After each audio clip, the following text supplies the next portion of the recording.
We're going to talk about open source intelligence. What is that? Open source intelligence is basically tools and techniques to find out publicly available information about your target. That target can be a website, that target can be a company, right? A cloud service, your exploit won't work. So in order for you to actually know about it, you can either do a lot of digging or send emails or do other kind of stuff, or you can just check the text records. There might be, a big chance that there would be a validation code for that service. And then once that's there, you know what's there. And then it actually saves you a lot of time as well.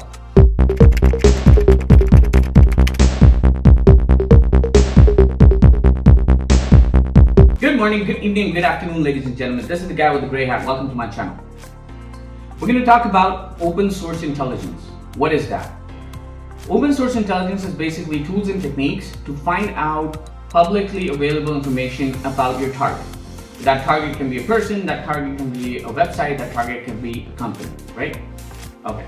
So now after that, we'll talk about cloud services or SaaS applications. So software as a service applications.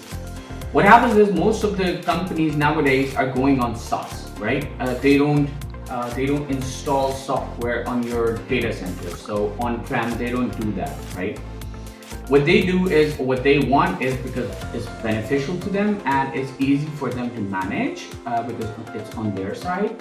And also the fact that nobody can steal their proprietary source code is also one of the factors that SaaS services or SaaS applications are very famous with vendors. So now what happens is that whenever you register to a SaaS application, it has to validate it that it's you, right? Or you own the domain, or you own the company to which you're connecting to. So what they do is they ask you to add a text record in the DNS ledger, right? Or DNS records in the zone, right?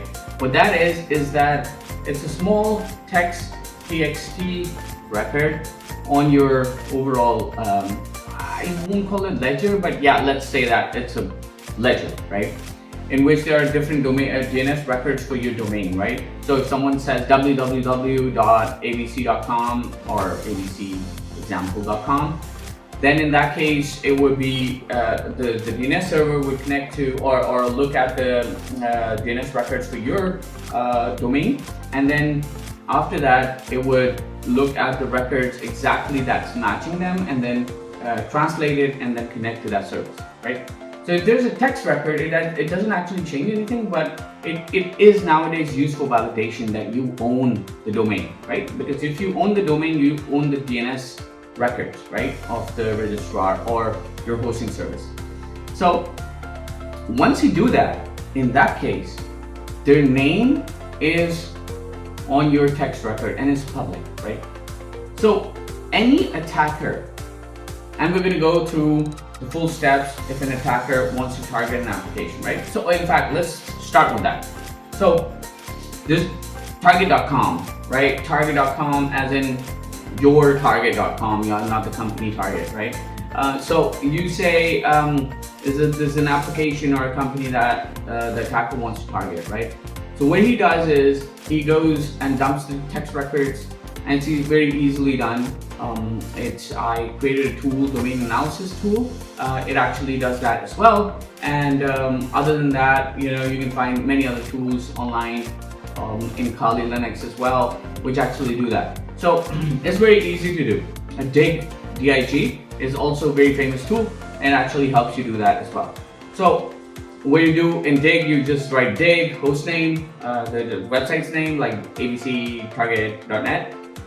And then you give a space and then you write TXT. So it actually dumps all the text records. So once you see that those text records, they're public, right? In that you can actually see what kind of services they're registered to, right? Because before that, they were on-prem services that were running, right? On-prem means that they were running on their data centers of that company.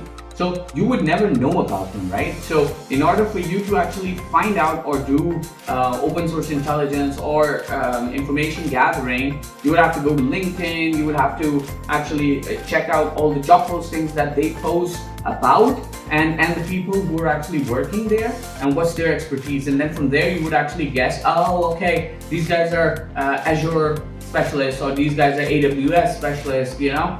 There are people who are actually working with, I don't know, Asana or any other tool, right? So from that you could derive that. But now, because of the SaaS requirement, you can easily go to a website, and from there you can actually see through the text records what they're using. So number one, for example, you're using Google Workspace, right, for your email addresses, email management, right?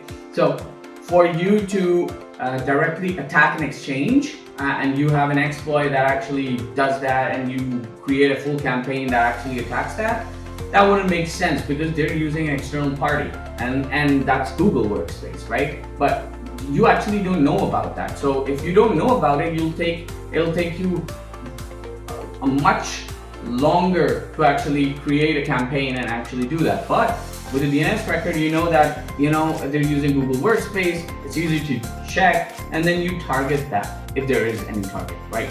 Then I mentioned several software that people can use, or people are using, or companies are using.